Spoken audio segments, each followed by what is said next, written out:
Good evening from New York. I'm Chris Hayes. The Republican Party tried to sell both its base and the country CEO capitalism, the freedom of the market, with Paul Ryan and Mitt Romney. They tried to sell perpetual global war with John McCain and George W. Bush. And no one now wants any of it. The party landed on Donald Trump. That is who the base chose. They do not have an alternative other than him. While there's a lot of debate about the future, what the post-Donald Trump Republican Party should look like, which is the heart of the fight between Liz Cheney and the party now, the takeover of the Republican Party by Donald Trump and the MAGA cult is all but complete.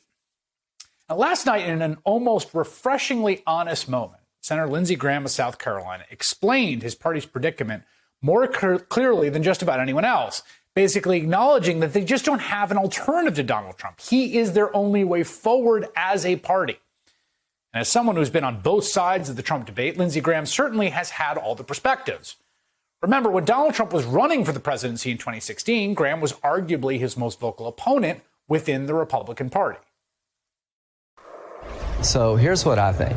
I think Donald Trump is a political car wreck, and people slow down and look at the wreck, but they eventually move on. Now, I'm not going where Donald Trump is taking the party. I don't believe that Trumpism is conservatism. He's becoming a jackass at a time when we need to have a serious debate about the future of the party and the country. How do you grow the party with Donald Trump saying most illegal immigrants are rapists and drug dealers? How do you grow the party when he has a level of intolerance that I haven't seen really in my lifetime? So it was only a few years ago that Lindsey Graham was wondering how the Republican Party could possibly grow under Donald Trump. Remember that question, how do you grow the party?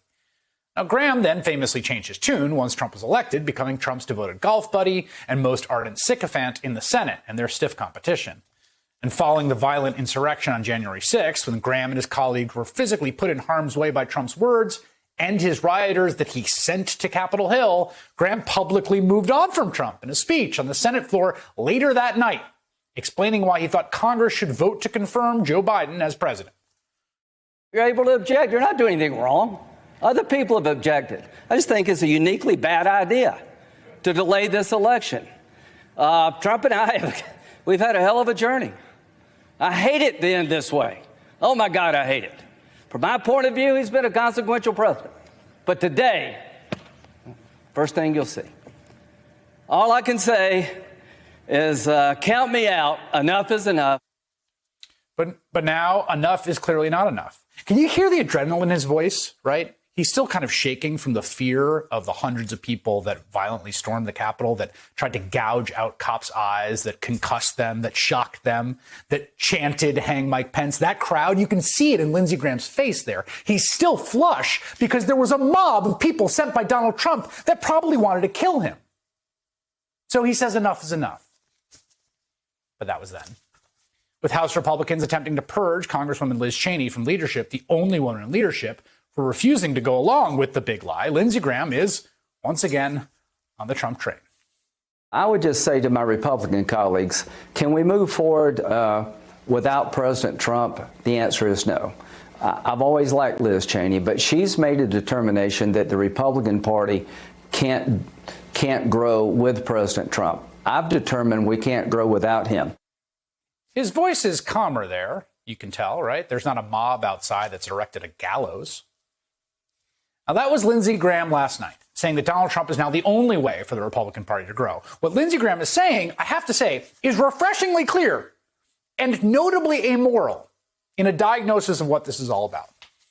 There's just a bunch that stand out about that one statement from Lindsey Graham. One, Graham is not pretending that his backing Trump is anything other than a sheer strategic determination about what is best for the Republican Party, not what is best for the country, not what is best for American democracy. There is no pretending that is the thing that he is thinking about. None. He's also saying straight up, he thinks Liz Cheney is doing the same thing. And gosh, maybe she is. That she's not thinking about any of those principles either. That Liz Cheney has simply made a different conclusion on the strategic question. She's concluded that Trump is bad for the Republican Party. She's making a different strategic determination about the future of the party. No one is pretending there is any principle at play, that there is any morality or any concern about violence whipped up by the president or anti-democratic sentiment or the endurance of the peaceful transfer of power. None of that. They don't care. You also get the idea that Senator Graham does not actually care one way or the other what the Republican Party actually is or what it stands for or what role it plays in American life, just so long as it grows and continues to exist in a position of power. He wants it to grow. He doesn't care what it is. It could be what it is. Trump, McCain, whatever. Grow. A pretty remarkable thing to just come out and admit. I mean, even as much as they think about power and winning elections, most politicians pretend to care about other priorities. Lindsey Graham has basically done pretending. And if you followed all along, he was sort of been that way forever. When he thought Trump would hurt the party, he was against Trump. Since then, he has basically said Trump can help the party, so whatever he does is fine, I'm going to defend it. It's that simple.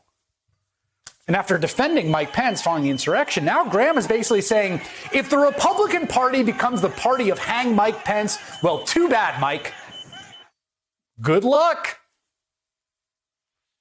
The last thing, from a practical standpoint, about this continued embrace of Donald Trump is that it seems weird to look at someone who lost the popular vote in his first election by some 3 million votes, squeaked into office, then proceeded to cost Republicans control of first the House and then the Senate, and lost re-election for himself by 7 million votes, and think, that guy's a winner. That guy is the ticket to public popularity. That guy, gotta have him.